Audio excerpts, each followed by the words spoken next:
Hello and welcome to Game a Movie Recap channel. Today we're going to explore the plot of the 2022 action film, Section 8, featuring the iconic Dolph Lundgren. In this movie, we follow the story of a former soldier who seeks vengeance for his family's murder. It's released from prison and is recruited by a mysterious government agency. Let's delve into the storyline.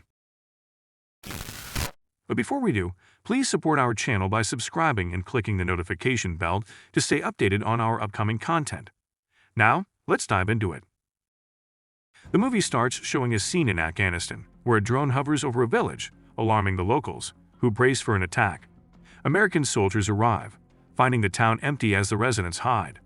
They confront a suspicious man with a bomb, leading to a tense standoff that ends with the soldiers fatally shooting him. Jake, against orders, disarms the bomb successfully but triggers a hidden second bomb that kills most of the soldiers. Amid the chaos, a fierce gunfight erupts as the enemy surrounds the surviving Americans. With casualties mounting, only Jake and Mason remain. Jake, on his way to join Mason, is almost shot, but the colonel saves him just as a helicopter appears. 5 years later, Jake grapples with civilian life, managing his PTSD through medication. He works at an auto shop owned by Earl, dealing with demanding clients. At home, he maintains a cheerful facade for his son, but tensions arise as his wife points out their mounting bills. Despite their financial strain, Jake promises to handle it. As he tucks his son in, Jake shares a photo and a story about his old squad and the presence of Mason at the hospital during his child's birth. He regrets not speaking to Mason recently and avoids his son's question about killing. The next day, gangsters arrive at the auto shop, claiming Earl owes them money. Jake attempts to intervene but confronts Fresh, the gang's leader, who shows him a gun. Fresh and his gang leave, promising a future showdown. Jake later confides in Earl, who shares his past gang involvement, but assures Jake he'll protect his family. Feeling a sense of weariness, Jake calls his family to check on them, with his wife suggesting he should have contacted the police rather than getting involved.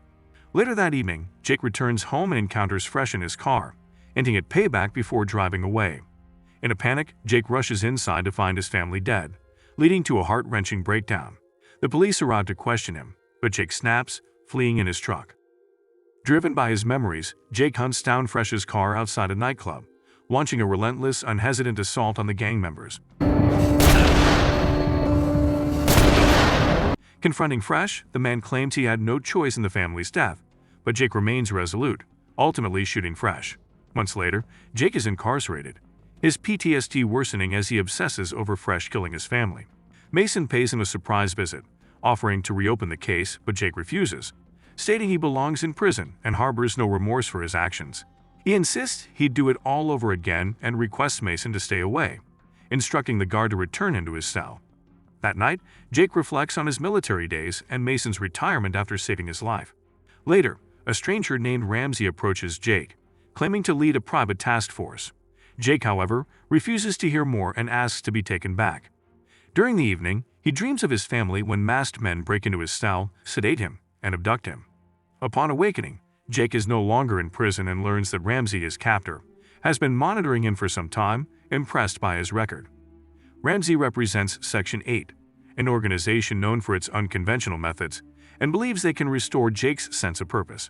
He also hints that Jake's son would prefer to see him as a hero rather than a convict, prompting Jake to accept the offer.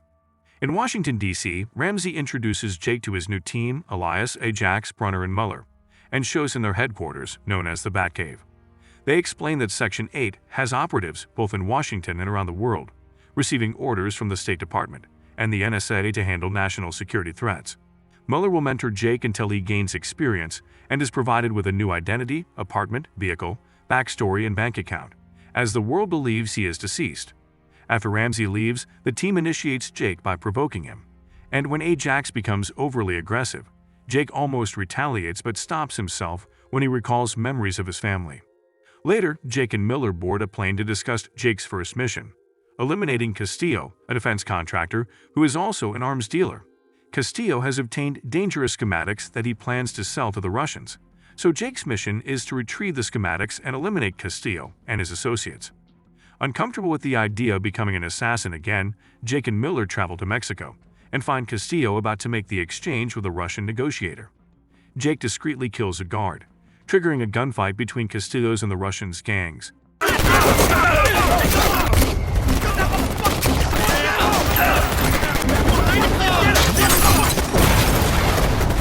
Jake takes down both sides, even stopping a car explosion, and retrieves the schematics, disregarding two frightened women inside the vehicle before departing. Back at the base, Ramsey reprimands Jake for leaving the two women alive, citing that he jeopardized the mission's integrity. Jake argues they were innocent victims, accusing Ramsey of disregarding human life. Ramsey threatens to send Jake back to prison if he doesn't comply. Mueller privately tells Ramsey that Jake performed well, but Ramsey remains hesitant. Ajax suggests Ramsey made a mistake, prompting Ramsey to make a call to someone named Locke. The following day in Nevada, Locke, the mercenary, executes a target sent by Ramsey, despite the victim's attempt to bribe him. Locke escapes through a chaotic casino, easily defeating guards and causing panic before stealing a car. Meanwhile, Jake moves into his new home and discovers a framed collection of photos from his time in Afghanistan, triggering memories of a conversation with Mason, where Jake blamed himself for Mason's injury. Later, at a pub, Jake converses with Mueller in an attempt to gather information. She reveals her military background in a past incident where she punched a commanding officer who reprimanded her. Ramsey assigns their new mission: retrieve sensitive digital information and eliminate Senator Graham, a country traitor who has evaded justice through bribery. They prepare for a high-security event in California, disguised as landscapers. Mueller infiltrates the location to neutralize guards while Jake chases Graham. However, he spares the senator when he pleads for his life, haunted by memories. The team arrives, and Ajax kills Graham, cautioning Jake not to hesitate. At home, Jake wrestles with guilt, shedding tears while looking at photos and drinking. Masked men suddenly appear outside his window, and he narrowly escapes through the back door as they search his homeroom by room. The following day, Jake confides in Mason, recounting the entire story. Mason reveals that the actual Section 8 disbanded in the 1990s, and the current group is a collection of disgraced agents from various agencies with powerful connections in Washington. If Jake is running from Section 8, he's in grave danger. Mason, unfamiliar with Ramsey, offers assistance, including money and a gun. Jake returns to his hometown, but declines a meeting with Ramsey, who then instructs Mueller to contact Locke in Argentina and assign him the mission to eliminate Jake. Later, Jake crosses paths with his son's best friend, who hints that Fresh was associated with people in black suits, resembling secret agents from comics before his family's murder. Locke suddenly appears and opens fire, forcing Jake to shield the kid and flee, causing panic in the area. Locke continues his rampage, killing civilians and police while Jake escapes. That evening, Jake hides in Earl's shop, reminiscing about how Earl raised him after his parents' death. The team arrives at the shop, and Jake and Earl arm themselves. Jake narrowly avoids being shot by Elias when Earl takes him down. Jake and Brunner engage in a fierce fight on top of a car, but Ajax interrupts and challenges Jake to a hand-to-hand battle. Come on.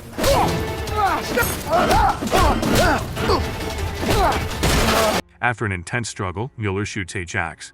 Jake checks on Earl, who is unharmed, and receives his car keys to escape as the police approach. In the car, Mueller reveals her desire to leave Section 8, but Jake remains skeptical and insists on reaching Ramsey's location. The next day, they arrive in Montana and attempt to navigate a forest to find Ramsey's cabin. However, Jake is suddenly knocked out. In his dream, he sees his family once more and then awakens tied to a chair in a room with Ramsey and Mueller, who had been working for Ramsey to set up this trap. Ramsey announces a surprise. Mason enters the room, revealing he had been collaborating with Ramsey. Mason had informed them of how to locate Jake, and they were responsible for hiring Fresh to kill his family. Jake is devastated by Mason's betrayal and disbelief. Later, as Mueller counts money, Mason releases Jake and discloses his true mission. He was tasked with dismantling Section 8 from within, and now wants Jake to help. After deliberately triggering an alarm and taking down guards,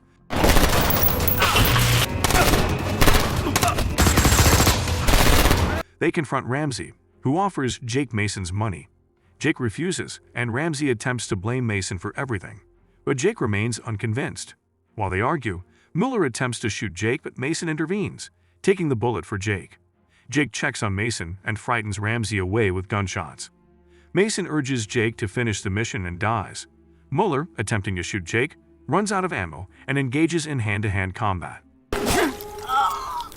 Jake manages to turn her own weapon against her and kills her. Subsequently, he pursues Ramsey in a car chase. And after a chaotic pursuit, he ultimately kills Ramsey after a crash. In the evening, the police escort Jake to meet General Savoy, Mason's employer. Savoy extends a job offer and a fresh start if Jake agrees to join his team, but Jake initially declines, feeling he has nothing left to fight for. Reluctantly, Jake accepts Savoy's card. Upon returning home, he encounters Locke, who remains determined to complete his mission due to his reputation. A ferocious hand-to-hand fight ensues, with both displaying exceptional combat skills and using objects in the room as weapons.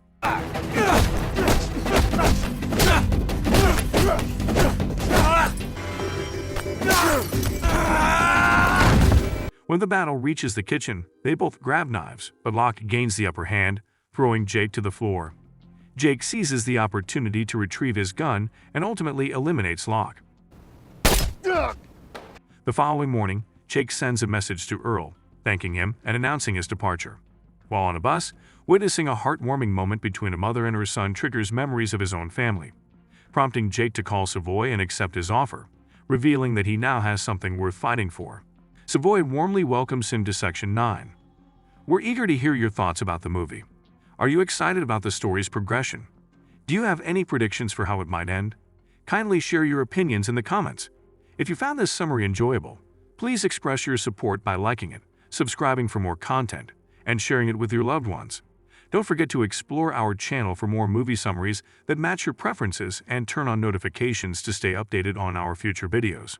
That's all for now. Thank you for being with us, and we're looking forward to having you in our next video.